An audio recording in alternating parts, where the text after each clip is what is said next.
잘 알고 계시겠지만은 세계적이기도 하고 러시아를 대표하는 문호라고 하면은 톨스토이라고 하는 작가를 알고 계실 겁니다. 이분이 많은 명작을 써갔습니다마는 그 중에 특별히 사람이 무엇으로 사는가 그런 아주 짧은 단편집이 있습니다. 사람이 무엇으로 살까? 여러분 그 책을 보시기 전에 사람이 무엇으로 살까? 한번 궁금하게 생각해 보셔야 할 겁니다.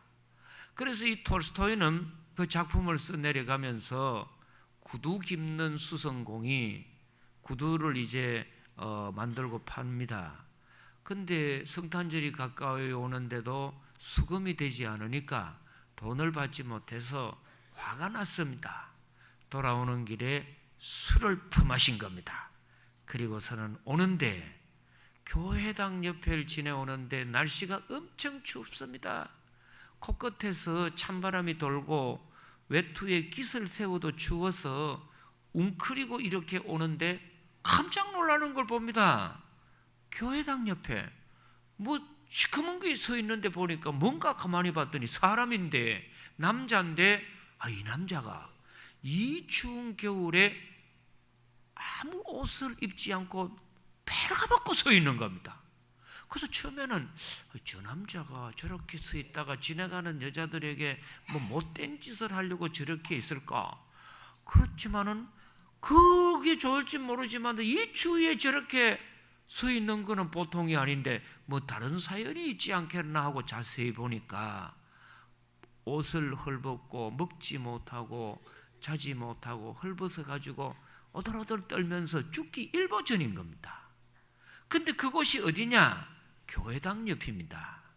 톨스토이는 그 작품을 써내려가면서 이 추위에 실오라기 하나 걸치지 못하는 추운 거린이 얻어먹지 못하고 서 있을 때 누구 집 옆에 서 있어야 먹고 살 수가 있을까 할 때 단연코 가장 편안하게 안심하고 먹을 수 있고 구걸할 수 있는 데가 교회당 옆인데, 교회당 옆에는 교회는 웅장하게 서 있지만 그 거린을 보고 따뜻한 수프 하나 주는 사람, 옷 한 벌 내어주는 사람이 없는 겁니다. 도대체 이 교회가 뭐냐? 교회가 교회다운 것이 뭘까? 사람이 사람다운 것이 뭘까? 그러면서 사람이 무엇으로 사는가 하는 것이 쭉 소개를 하면서 결론적으로 하는 것이 뭐냐? 이 떨고 있는 사람은 하늘에서 내려온 미하일이라는 천사입니다. 천사가 하나님께로부터 질문을 받고 네 한번 땅에 가서 찾아봐라. 세상 사람이 무엇으로 사는지 한번 찾아봐라. 그래서 그렇게 헐벗은 노숙자의 모습으로 왔는 천사가 그 벗은 몸이지만은 무엇으로 사느냐? 교회당이라고 사는 게 아니고 사람이라고 사람이 아니요. 이 천사가 살아가는 데는 그 가정에 사랑을 먹고 살아갑니다. 그러면서 부모가, 특히 어머니가 산모가 되어가지고 아이를 낳았는데 엄마도 죽고 아버지도 죽었습니다. 아무도 아는 피부치가 없는데 그 갓난아기가 어떻게 살아가? 어떻게 살아가냐? 알고 보니까 혈육이 아닐지라도 사랑이 있는 사람의 손을 통해서는 살아갈 수 있다. 그래서 톨스토이는 한마디로 사람이 살아가는 가장 중요한 것은 사랑이라고 합니다. 근데 오늘 제가 우리 성도님들에게 묻고 싶습니다. 정말 여러분, 사랑이 있으면 다 살아갈 수 있습니까? 제가 물어보면 거의 많은 사람들이 목사님 그런 황당한 소리 하지 마세요. 사람이 살아가는 데는 뭐니 해도 돈이 있어야 살지. 사람이 어떻게 사랑만 먹고 사느냐고 그렇게 답할 사람 많을 겁니다. 실제로 맞는 말이기도 합니다. 이번에 저는 추석 연휴 명절이 길기 때문에 목사로서 어떻게 보람되게 좀 지낼 수 있을까 그래서 준비하고 계획을 하다가 선교지, 필리핀 선교지 탐방을 했습니다. 일반 명절은 그냥 한 2박 3일 정도 끝나지 않습니까? 그래서 외국에 나간다는 것은 좀 무리인 것 같은데 이번에는 한 10여일 되니까 그동안 가보고 싶지만 못 갔던 필리핀에 있는 마이클 조 선교사 센터, 그리고 박순식 선교사님 우리 교회에서 돕고 있습니다. 매월 한 50만 원 정도 돕고 있는데 이분이 무료 급식을 하고 있습니다. 그리고 배흥규 선교사님 센터, 이렇게 세 군데를 이제 탐방을 하고 돌아보기 위해서 출발을 했습니다. 근데 같이 갔던 목사님이 5분인데 그 중에 한 분은 저하고 고향이 같은 아주 가까운 친구가 목사가 되어서 같이 갔습니다. 학교 다닐 때 이 친구는 건강하고 키도 크고 키가 1m 80 가까이 됩니다. 그래서 태권도 공인 5단입니다. 그래서 그 친구하고 다니면은 제가 아주 겁나는 게 없습니다. 근데 이제 이 친구가 결혼을 하고서 지금 이제 살아가는데 우리 친구 목사님 몸무게가 막 90kg 좋게 됩니다. 아주 건장하고 막 이렇죠. 근데 사모님도 같이 살다 보니까 몸무게가 비슷합니다. 아주 풍성하시고 아주 뭐 건강 만점이시죠. 근데 이제 필리핀을 가면서 그분이 그래요. 필리핀은 한 5천 개 정도 되는 섬으로 구성된 나라니까 섬과 섬 사이를 이동할 때는 거의 배를 많이 타지 않습니까? 그런데 그 가운데에는 소수 인원이 된 부부라든지 한 두 사람이 타는 카누같이 생기는 이런 배가 있습니다. 그럼 앞에서 이제 돈 받는 그 사공이 노를 저어가고 둘이 이제 앉혀서 건너가거든요. 근데 이제 단체로 가게 되는데 부부가 앉아가는데 저희 집 같은 경우는 저희 집 사람이 아주 가볍습니다. 마르다고 하면은 굉장히 싫어하기 때문에 저는 절대로 말랐다 소리는 지금까지 입 밖에 내지 않습니다. 가볍고 날씬하다 그럽니다. 그리고 저도 평균이기 때문에 둘이 합치면 뭐 100kg 넘지 않습니다. 근데 이 친구 목사님 부부는 둘이 합치면 무려 100kg를 육박 넘어버리기 때문에 똑같이 뱃삭을 내고 탔는데 아니 노젓는 사람이 머리가 푹 가라앉으면서 얼마나 힘들겠어요. 그러니까 가벼운 부부를 태우는 그 405 막 휘바람 불면서 가는데 이 노젓는 사람은 돈 똑같이 받고서는 무거운 사람 막 싣고 가니까 계속 불평하고 원망하고 막 시불시불하면서 뭐라고 하느냐, 이서 빅사이즈야, 빅사이즈. 이제 덩치 크다, 빅사이즈다 이 말이죠. 그러니까 이제 듣다가 돈을 이제 일부를 주니까 너무 미안한 것 같고, 아이고 마마 입을 막혀서 10불을 줬대. 돈 10불을 딱 주니까 이렇게 많이 주느냐고. 그래서 막 얼굴이 확 달라지면서 희색이 만면하고. 그래서 이제 이 목사님이 미안하다고, 다른 사람은 가벼운데 우리 부부가 똑같이 이렇게 우람해가지고 빅사이즈라서 힘들지요 했더니 돈 딱 받고 나더니 말이 탁 바뀌고 얼굴이 바뀌면서 No big size, you are good size. 아주 좋다. 돈 딱 지으니까 빅 사이즈라고 원망하는 사람이 굿 사이즈로 딱 바뀌어버렸대. 이게 웃자고 하는 말입니다만도 오늘날 우리의 삶의 기준이, 우리의 가치관이, 삶의 선택의 기준이 돈이 될 때가 많습니다. 그래서 돈 주면 굿 사이즈입니다. 돈 안 주면 빅 사이즈입니다. 내 더러워 못한다. 근데 보십시오. 성공하는 사람, 축복받은 사람, 진짜 행복한 사람은 어떻게 사느냐? 그 사회학자들 말을 들어보면 이런 이야기를 합니다.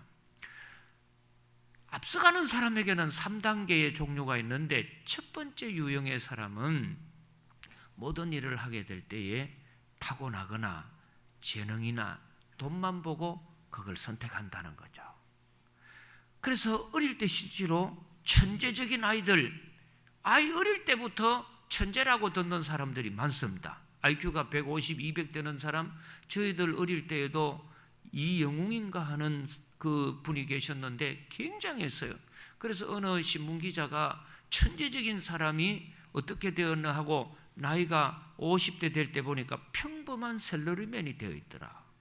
그러니까 머리 좋은 거 어릴 때는 표가 나는지 모르지만 아무리 타고난 재능과 머리가 좋고 할지라도 두 번째 되는 열심 있는 사람을 못 당한다고 합니다. 그래서 어릴 때 그렇게 똑똑하고 머리 좋고 지혜로워도 꾸준히 열심 있는 사람 못 따라간다는 겁니다. 그래서 열심이라는 말을 영어로서는 enthusiasm이라고 합니다. 이 말은 헬라어에서 온 파생어입니다. 인이라고 하는 것은 어디 안에 있다는 말이고 수지라고 하는 것은 데오스. 그래서 하나님 안에 있는 사람의 모습은 열심히 있다. 그래서 인데오이즘이라고 합니다. 그처럼 열심히 있는 사람 못 당합니다. 그런데 3단계로 아무리 열심히 있는 사람이라도 못 당하는 사람이 누구냐? 그 일을 사랑하고 좋아하는 사람입니다. 제가 아는 분 가운데 골프 선수가 있습니다. 그리고 우리나라에도 박세리 선수가 골프를 시작해가지고 그 영향을 받아서 세리 키드라고 해서 우리나라의 여자 선수들이 세계적이지 않습니까? 그래서 어느 분이 그래요. 박세리 선수는 이름도 골프 잘하게 됐다고. 그래 왜 그러냐 했더니 이름이 세리팍 아니냐고. 박세린다고 세리팍.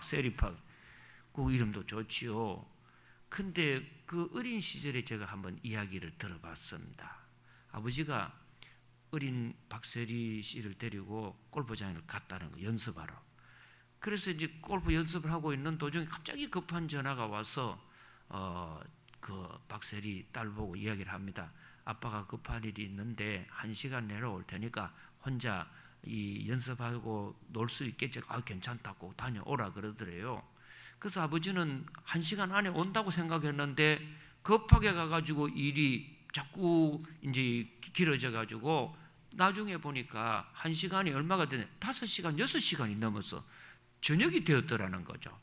깜짝 놀라가지고 아이고 내가 딸을 연습장에 두고 왔는데 이 딸이 아마 울고 있거나 막 거기서 막 힘을 잃고 있는 게 아닐까 하고 막 걱정이 돼서 불이 나게 달려왔다는 겁니다.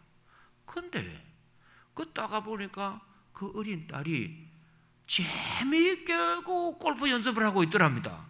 그래서 깜짝 놀라가지고 야야 니는 혼자 있는 게 겁이 나거나 힘들지 않았냐 물었더니 아니라 하면서 아빠 이거 해보니까 너무 좋다고 하면서 아빠 더 해도 좋겠다고 그러면서 그 운동 자체를 사랑하더라는 거죠. 사랑하는 사람에게 나타나는 특징이 있습니다. 첫째가 뭔 줄 아세요? 남이 알아주든 안 알아주든 사랑하는 사람은 그걸 합니다. 두 번째, 돈을 줘도 돈을 안 줘도 내 돈을 쓰면서도 사랑하는 것은 합니다. 그렇지 않습니까? 그리고 이 사랑을 하게 되면은 그 일이 싫어지지가 않는 겁니다. 한번 여러분 생각을 해 보십시오. 제가 그래도 명색이 목사 아닙니까? 교회가 어려울 때 우리 교회에서 목사님 교회 형편이 너무 어려우니까 이번 달 사례비 못 드리겠습니다. 그래요. 그러면 제가 딴 교회 알아보겠습니다. 그리고서는요 집에 가가지고 전화합니다. 이사 해가지고 이사를 딴 교회 간다. 어디로 가냐? 월급 많이 주는 교회로 간다. 그러면 제가 진짜 목사겠냐? 진짜 교회를 사랑하고 성도를 사랑하는 진짜 목사겠냐? 아니면 교회가 어렵지요. 그러면은 저는 돈을 안 받아도 교회를 사랑합니다. 성도들을 사랑합니다. 하나님을 사랑합니다. 그러면서 계속 있는 목회자라면 이게 진짜 목회자죠. 여러분 가정생활이 뭐 가구가 나빠서 힘드세요? 아니면은 평수가 좁아서 힘드십니까? 도대체 뭡니까? 그렇게 둘이 사랑하고 좋아서 결혼했는데 왜 갑자기 집에 들어가는 것이 지옥 같고 힘들어지세요? 또 어려워지세요? 문제는 딴 데 아닙니다. 사랑이 식었기 때문입니다. 사랑이 식었기 때문이죠. 그래서 탈무드를 보세요. 탈무드에 보면 이런 말이 있어요. 사랑하는 사람은 냉방일수록 좋다. 뭔 말인지 이해가 안 되는 모양입니다.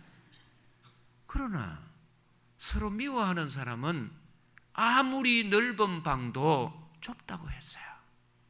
실제 그렇잖아요.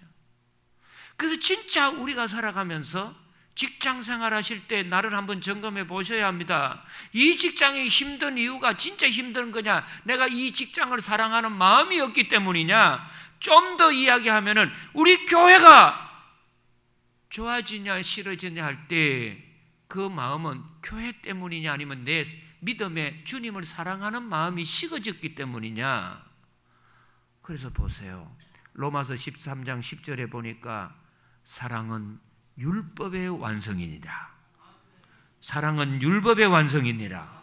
고린도전서 13장 13절에 보니 그런즉 믿음, 소망, 사랑 이 세 가지는 항상 있을 것인데 그 중에 제일은 사랑이니라. 사랑이니라. 오늘 이 본문에 보니 예수님이 뭐라고 합니까? 바리새인들이 와가지고 율법사 중에 전문 성경학자가 와가지고 예수님을 시험하기 위해서 묻습니다. 선생이요, 성경 중에 가장 중요한 성경이 뭔 줄 아십니까? 대답해 보시오. 그랬을 때 예수님이 한마디로 대답하십니다. 마음을 다하고 목숨을 다하고 뜻을 다하여 주 너희 하나님을 사랑하라. 사랑하라. 사랑하라. 이것이 크고 첫째 되는 계명이요 온 선지자들의 율법과 강령이니라. 할렐루야.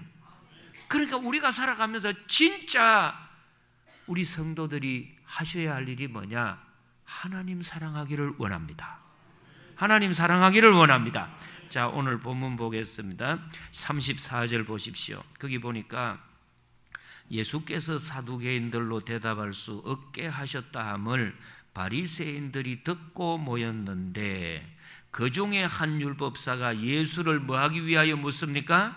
시험하기 위하여 묻되 선생님 율법 중에서 어느 계명이 크니까? 예수께서 이르시되 하나님을 사랑할 때 세 가지 방법을 소개합니다. 첫째, 뭐를 다하라고 합니까?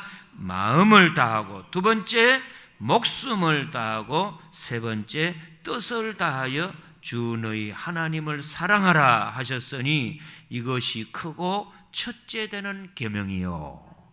할렐루야. 우리 성도님들 신앙생활의 제1번이 뭡니까? 누구를 사랑하는 겁니까? 하나님 사랑이에요. 크고 첫째 되는 계명이 뭡니까? 하나님 사랑입니다. 옛날에는 지구상에 7대 불가사의가 있었다고 합니다. 피라미드를 옛날 사람이 어때서 세웠을까? 불가사의한 거죠. 포크레인이나 기중기도 없는 시대에 그 이집트에 가가지고 피라미드에 있는 바위돌 하나를 보세요. 강대상보다 더 큽니다. 그리고 만리장성을 쌓고 뭐 이런 여러 가지 7가지 불가사의한 일이 있다고 합니다만은 현대판 불가사의한 일도 있다고 합니다. 1번 하늘의 별 따기 어렵죠. 2번 선인머리 삥 꼽아주기 어렵죠. 어떻게 꼽아주겠죠. 3번 장가간 아들 내 편 만들기 쉽지 않습니다. 엄마는 포기해야 됩니다. 우리 집 사람이 말입니다. 우스운 이야기지만도 아들 결혼을 떡 하고 이제 우리 아들이 어디 멀리 출장을 가가지고 며느리하고 그 우리 집 사람하고 둘이 앉았는데 옛날 같으면 전화가 오면 엄마 바꾸라 하거든요. 우리 아들이 전화 딱 가가지고 누구 바꾸라 그러겠어요? 부인 바꾸라 그러지요. 그거 서운해가지고 3박 4일 서운하다 그래. 에이구 이 부인네 헛꿈 꾸고 앉았네. 어떻게 그게 내 편이 돼? 내 편이 아니죠. 내 편은 남편이 따로 있는데. 네 번째, 은퇴한 후에 부인에게 존경받는 남편 되기 이 참 불가능하대. 근데 이 외에도 힘든 일이 뭐 한두 가지겠어요? 근데 필리핀을 이번에 가보니까 필리핀에는 그 마약 환자들이 많지 않습니까? 그래서 원래 필리핀은 캐톨릭 국가입니다. 그럼에도 불구하고 이 나라가 썩을 대로 썩어 있는 겁니다. 그래서 필리핀에서 정상적인 신앙생활이 어려워요. 그런데 놀라운 것은 이곳에 가가지고 우리 한국 선교사님들이 큰 부흥을 합니다. 대표적인 인물 중에 한 분이 여러분 우리 교회 다녀가셨는 마이클 조 선교사님이지 않습니까? 이번에 갔어요. 갔더니 이 마이클 조 선교사님 올해 나이 40대 초반입니다. 근데 이분이 그 어렵다고 하는 미국 정부로부터 국제학교 자격을 취득해가지고 인도의 필리핀에 우리 대전에 3군데 국제학교를 세웠어요. 그리고 이번에 센터에 가보니까 아유 그 좋은 센터에 100여 명 가까이 되는 학생들이 공부를 하고 있는 겁니다. 훈련을 하고 있습니다. 근데 특징이 뭐냐면 이 센터에 오면은 변화가 되는 거예요. 그 예 중에 하나가 이번에 같이 갔던 목사님 빅사이즈 목사님, 굿사이즈 목사님 교회에 여고생이 있습니다. 근데 이 여고생이 얼마나 그 불량소녀고 힘들었는지 여러분 학생들 중에 일진획 하는 거 들어보셨죠? 그런데 가담할 만큼 못 말리는 여학생이었습니다. 술 먹고 담배 피우고 싸움하고 막 자기 안 되면 막 망치 갖고 때리고 막 이러는 이 여자이기를 포기한 여학생이요. 누구 말도 안 들었는데 선생님 말은 뭐 더 우습게 생각하는데 이 마이클 조 선교사님 센터에 가가지고 6개월 만에 바뀌었습니다. 자기 어머니한테 편지가 왔는데 2달 되더니 처음에는 막 힘들고 뭐 어렵다 이래 오더니 2달 되니까 뭐가 왔냐? 엄마 나 담배 끊었어. 그리고 조금 있더니 편지가 왔는데 엄마 나 술 끊었어. 그리고 나오더니 몇 개월 지나니까 엄마 나 기도 가운데 예수님 만났어. 예수님 만났어. 완전히 변화가 되었어요. 그러니까 그 부모가 얼마나 좋겠어요. 그래서 이번 선교팀 가는데 그 이렇게 피통거지 생기는 헝겊으로 된 곳에 한 2만 원 정도의 필기구 뭐 샤프펜하고 색깔 형광펜하고 볼펜하고 막 이런 걸 다 해가지고 100명분을 보내주는 거죠. 자식이 잘 되는데. 그런데 마이클 조 선교사님에게 제가 물어봤어요. 도대체 당신은 어떻게 해서 이렇게 놀라운 일이 일어나느냐? 한국에서는 씨알도 안 먹히는 이 청소년들이 어떻게 여기만 오면 이렇게 하냐?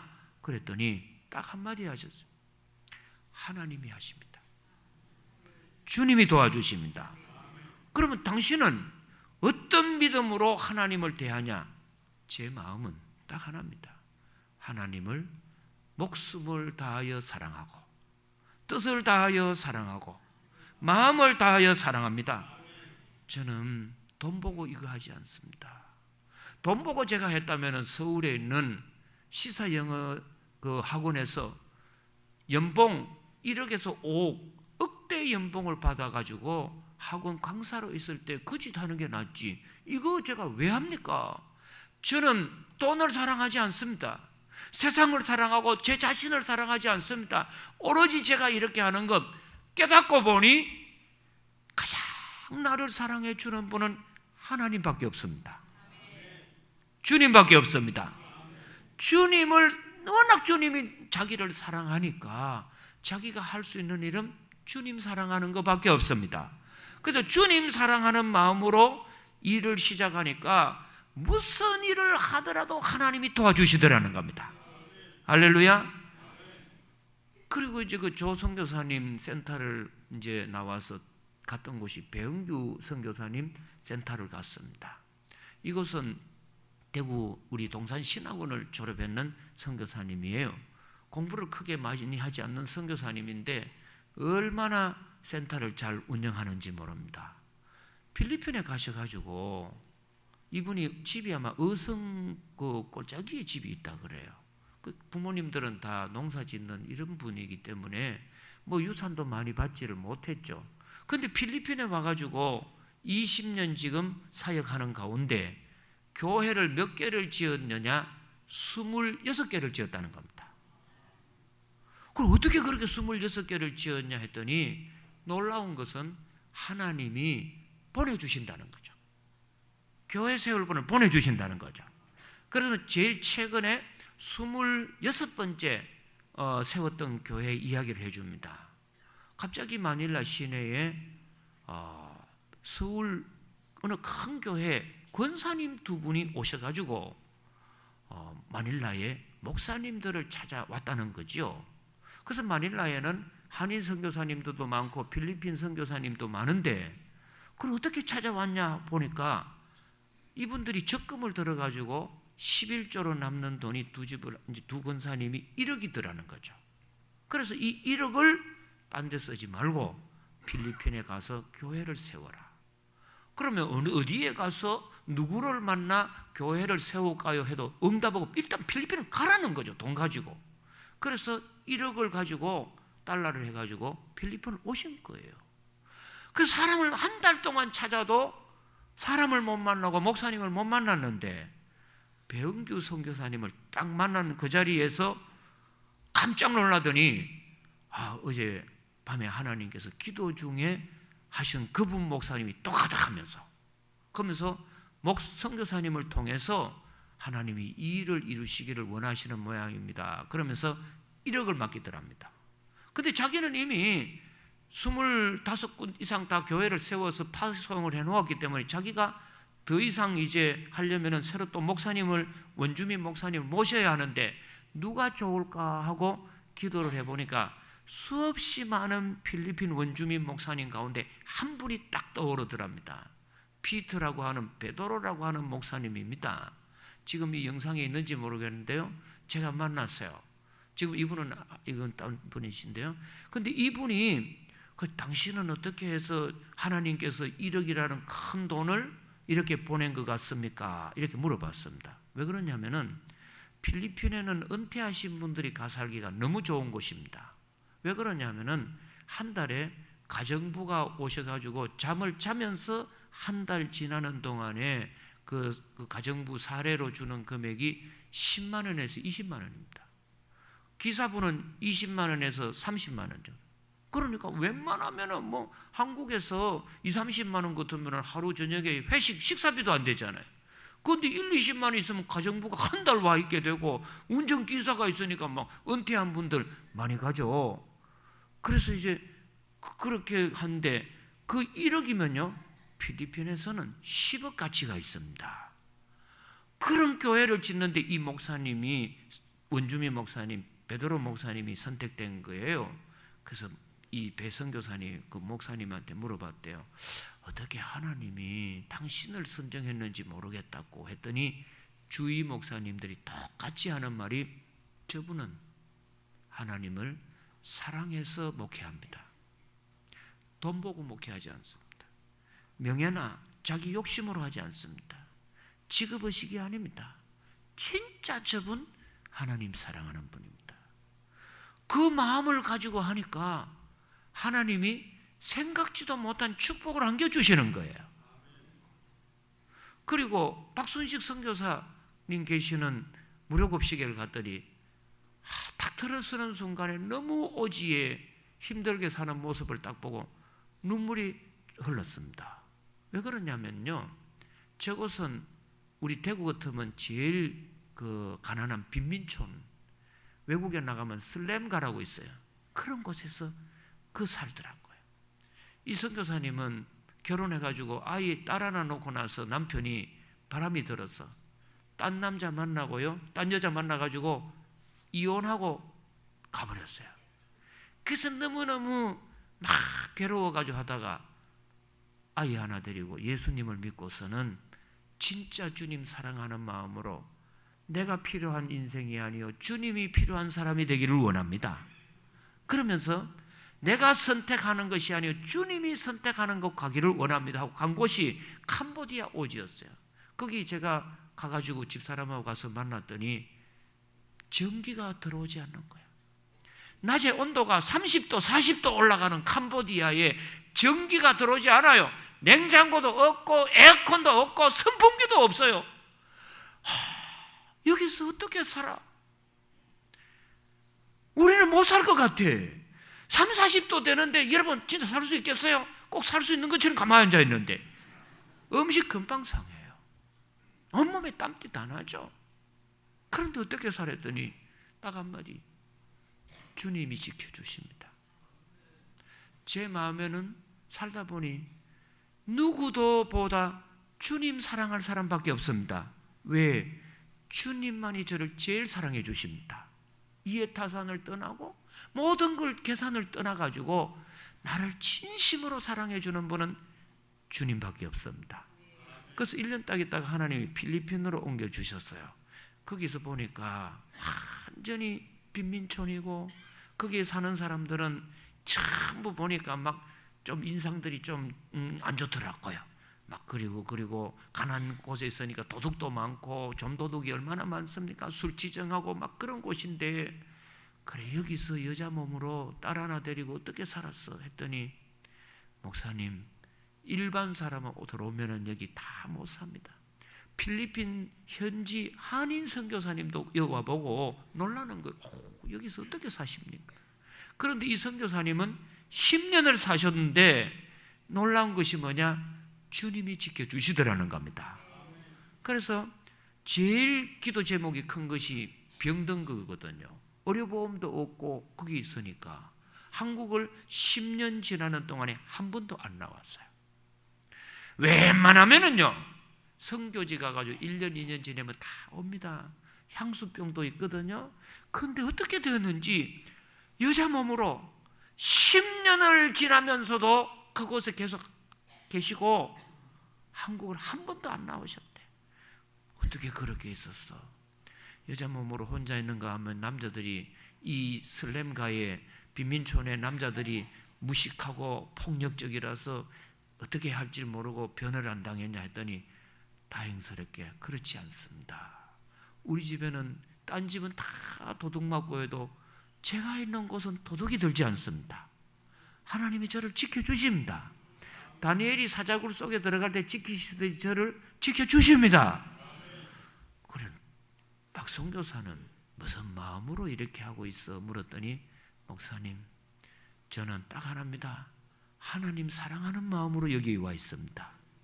그래서 그곳 선교지에 있는 사람들 인간적으로 보면은 다 정말 만나고 싶지 않은 사람들이지만은 주님 사랑하는 마음으로 보니까 그 사람들이 아름답게 보이고 그곳이 힘든 곳이 아니요 살만한 곳이고 주님이 함께 하시니까 그곳이 천국이더라는 겁니다.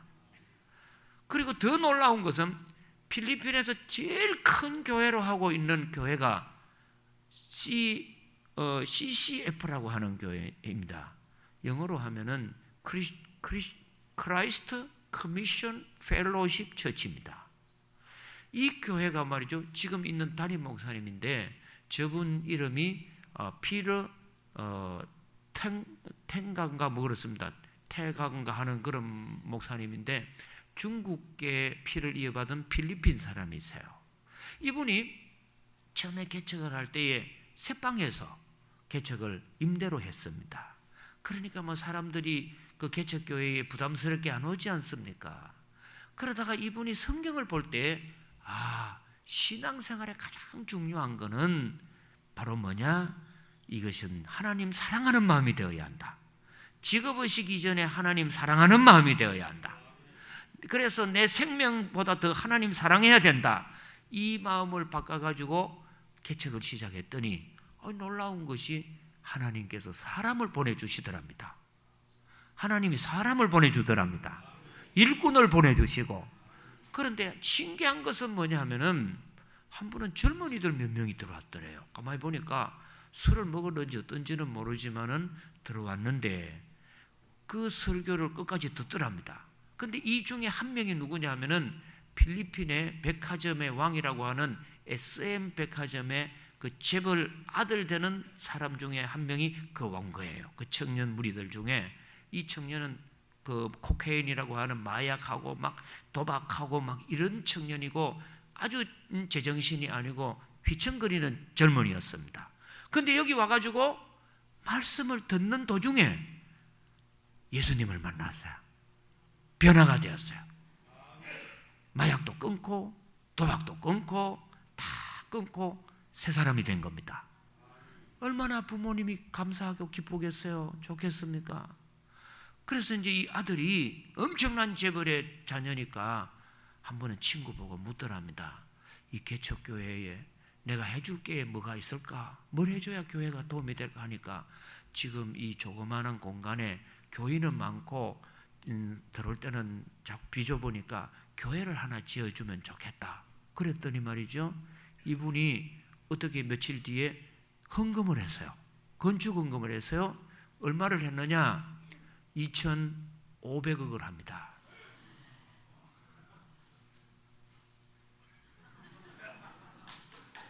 다시 이야기하겠습니다. 2,500억을 합니다.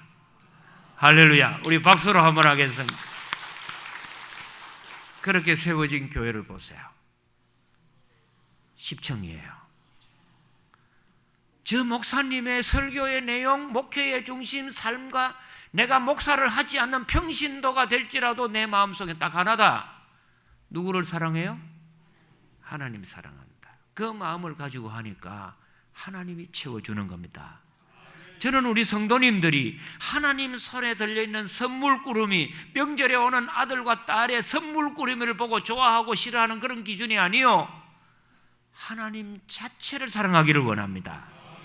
부모의 마음과 형제 마음은 다릅니다. 형제들은 선물 좋은 거 주면 좋아하고 안 주면 별로 표 안 합니다. 그러나 부모는 1년씩 보지 못했던 자녀들이 오면은 자녀가 선물을 가지고 오든 아니든 오기만 해도 보기만 해도 좋은 거예요.